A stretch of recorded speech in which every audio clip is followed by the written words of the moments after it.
Kingdom of Great Britain.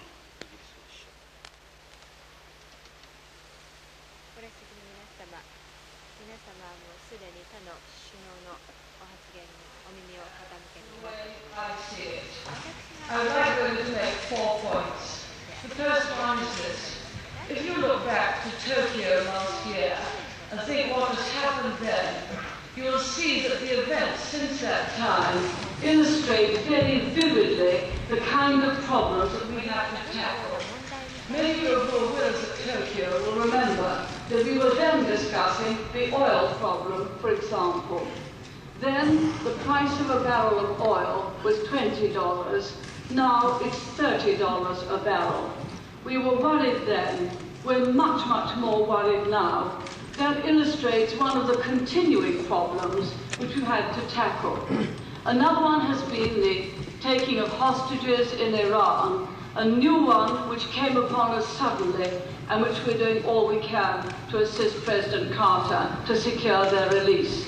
So one continuing problem, one new one, and the third one, which we also discussed, was the invasion of Afghanistan, which many of us would call a continuing manifestation of an old problem and the fundamental division between East-West and their political philosophies. I mention these things as my first point, I think to illustrate that in politics we're constantly having to deal both with short-term and long-term problems, but we try to deal with the short-term ones in a way that will contribute to the solution of the longer-term problems, and we've discussed them all at this conference. The second point will take up one of the first ones. How are we going to continue to deal with the oil problem? You heard my colleagues give details of some of the things which we have agreed. Really, they all have this in common. From whatever countries we come, we're trying to reduce our dependence on oil and therefore make ourselves less vulnerable to the oil-producing countries being able to suddenly reduce their production and leave both our economies and our politics highly vulnerable. So everything we're doing is trying to reduce the dependence of our countries on oil and leave us less vulnerable to the acts of others. You'll find them all detailed, but by and large, they boil down to that simple proposition. That means, of course, that we have to find other sources of energy. It means that in order to find the resources for developing other sources of energy, we shall have to let the price rise of the energy we're using now, and we shall have to have massive investment into alternative supplies, such as nuclear, among other things, and such as opening up new coal seams. Now, the third point I want to make is this. If we in the Western industrialized countries have found it difficult to rise to the problems of the increasing price of oil, and if it's reduced our ability to help others, then the poorer countries have had the worst problem of the lot. We talk about recycling, we talk about aid. The fact is that some of the poorer countries just plain can't afford the oil they're having to import now. And if you look at the relationship of aid to the increasing prices of oil that they've had put upon them, you'll find the astonishing thing is that the aid that we all give them together from the whole of the Western world is not sufficient to match the increasing price of oil since 1978. So everything we can do in aid isn't enough to meet their very real problems.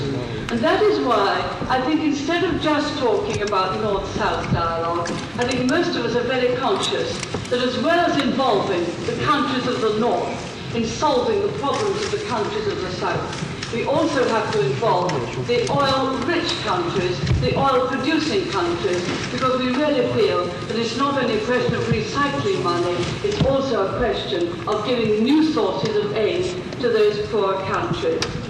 And the fourth point, Mr. Chairman, is this.